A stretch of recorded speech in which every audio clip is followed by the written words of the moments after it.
जय हिंद दोस्तों, आज के इस वीडियो में हम बात करने वाले हैं बहुत ही इंटरेस्टिंग टॉपिक के बारे में जिसका नाम है आईक्यू लेवल। दोस्तों यहाँ पर मैं आपको बताना चाहूँगा कि आज के इस वीडियो में अच्छे से हम समझेंगे कि आखिर ये आईक्यू लेवल क्या होता है। आईक्यू लेवल अगर किसी भी व्यक्ति का कम है या ज़्यादा है तो इससे उस पर क्या फ़र्क पड़ता है और किसी भी व्यक्ति के अंदर कितना आईक्यू लेवल एटलीस्ट होना चाहिए, ये आज के इस वीडियो में हम अच्छे से समझेंगे और जानेंगे। तो चलिए दोस्तों स्टार्ट करते हैं और जानते हैं। तो दोस्तों सबसे पहले तो मैं आपको बताना चाहूँगा कि ये जो आईक्यू लेवल है इसके अंदर ये जो आईक्यू वर्ड है इसका पूरा नाम है इंटेलिजेंट क्वोशिएंट। दोस्तों यहाँ पर मैं आपको बताना चाहूँगा कि किसी भी व्यक्ति के अंदर जो सोचने की क्षमता होती है, समझने की क्षमता होती है, चीज़ों को याद रखने की क्षमता होती है, अच्छे सवाल करने की जो क्षमता होती है, जितने भी क्षमताएं किसी भी व्यक्ति के अंदर जो होती हैं, उसके ब्रेन में ये जितनी भी एबिलिटीज़ होती हैं वे सभी मिलकर उस व्यक्ति के लिए आईक्यू लेवल डेवलप करती हैं। जिस भी व्यक्ति के अंदर ये सारी क्षमताएं अच्छे लेवल पर होंगी, यानी कि उसकी याद रखने की क्षमता अच्छी होगी, चीज़ों को जल्दी समझने की क्षमता होगी, चीज़ों को जल्दी से जल्दी ग्रैब करने की क्षमता होगी या फिर अच्छे सवाल करने की टाइम टू टाइम ये क्षमता होगी, तो आप समझ जाइए कि उस व्यक्ति का जो आईक्यू लेवल है वो कहीं ना कहीं अच्छा है। दोस्तों ऐसा नहीं होता कि ये सिर्फ जन्मजात ही होता है आईक्यू लेवल।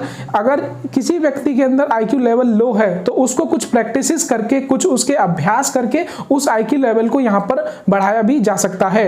दोस्तों यहाँ पर मैं आपको बताना चाहूंगा कि हमारा जो दिमाग होता है, इस दिमाग के अंदर एक हिस्सा होता है सेरिब्रम। दोस्तों ये जो सेरिब्रम है ये हमारे दिमाग का कह सकते हैं अहम हिस्सा होता है और ये बेसिकली दो हिस्सों के अंदर यहाँ पर बटा हुआ होता है।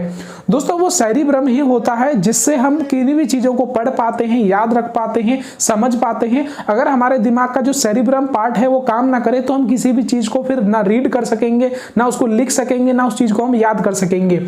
तो हमारा ये जो सेरिब्रम हिस्सा होता है दिमाग का, इसको जब हम मेजर करते हैं, इसको हम मापते हैं। जैसे किसी भी चीज को मापना होता है तो कैसे मापते हैं? अगर आपको जमीन लेनी है तो आप उसको मीटर्स में, यार्ड्स में नापेंगे। आपको पानी लेना है तो आप उसको लीटर्स में नापेंगे। तो ऐसे हमारे दिमाग का जो ये हिस्सा होता है सेरिब्रम, इसको जब हम मेजर करते हैं कि ये किस व्यक्ति के अंदर कितना है तो ये मापा जाता है कार्टेक्स के अंदर।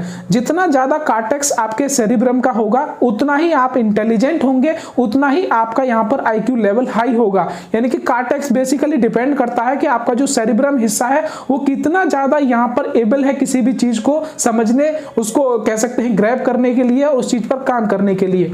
दोस्तों यहाँ पर वैसे अगर हम बात करें कि किसी भी व्यक्ति के अंदर जो नॉर्मल आईक्यू लेवल होता है वो कितना होना चाहिए, तो मैं आपको बताना चाहूंगा कि अगर आपका जो आईक्यू लेवल है वो 90 to 110 यानी कि 90 से 110 के बीच में है तो आप एक नॉर्मल है, यानी कि आपको फिर यहाँ पर आईक्यू लेवल से रिलेटेड प्रॉब्लम नहीं है। लेकिन अगर वही जो काउंटिंग है वो 90 से नीचे जाता है, यानी कि आपका जो आईक्यू लेवल वो 50 है, 40 है और 20 से नीचे है, तो आप फिर यहाँ पर मेंटली एक वीक कैटेगरी के अंदर आ जाते हैं कि आप में इतनी भी क्षमता नहीं होगी कि आप ये सोच सकें कि आज मैंने पूरे दिन के अंदर क्या किया था। तो दोस्तों यहाँ पर अगर आपका आईक्यू लेवल 110 के पार है, यानी कि 90 to 110 में नॉर्मल रहेगा और 110 के ऊपर है और 130 के बीच में है तो आपको यहाँ पर एक इंटेलिजेंट पर्सन की कैटेगरी में रखा जाएगा। और यही आईक्यू लेवल जब 130 से 160 के बीच में जाता है तो उसको बहुत ही ज्यादा होशियार यहाँ पर माना जाता है। लेकिन यही आईक्यू अगर 160 के पार है तो उसको एक जीनियस के तौर पर देखा जाता है। जैसे कि आप सभी जानते हैं कि एल्बर्ट आइंस्टाइन, न्यूटन और हमारे जो स्टीफन हॉकिंस जो कि साइंस की दुनिया का एक जाना माना नाम है, इन सभी का जो आईक्यू लेवल था वो कहीं ना कहीं 160 प्लस था, जिनको आज दुनिया एक जीनियस के तौर पर पहचानती है। तो दोस्तों मैं उम्मीद करता हूं कि अब आपको इतना समझ में आ गया होगा कि आईक्यू लेवल बेसिकली होता क्या है। दोस्तों अगर आपको हमारी ये वीडियो अच्छी लगी हो तो हमारे इस वीडियो को लाइक करें, शेयर करें, चैनल को सब्सक्राइब करें और ऐसे नॉलेजफुल वीडियोस को फ्यूचर में देखते रहने के लिए।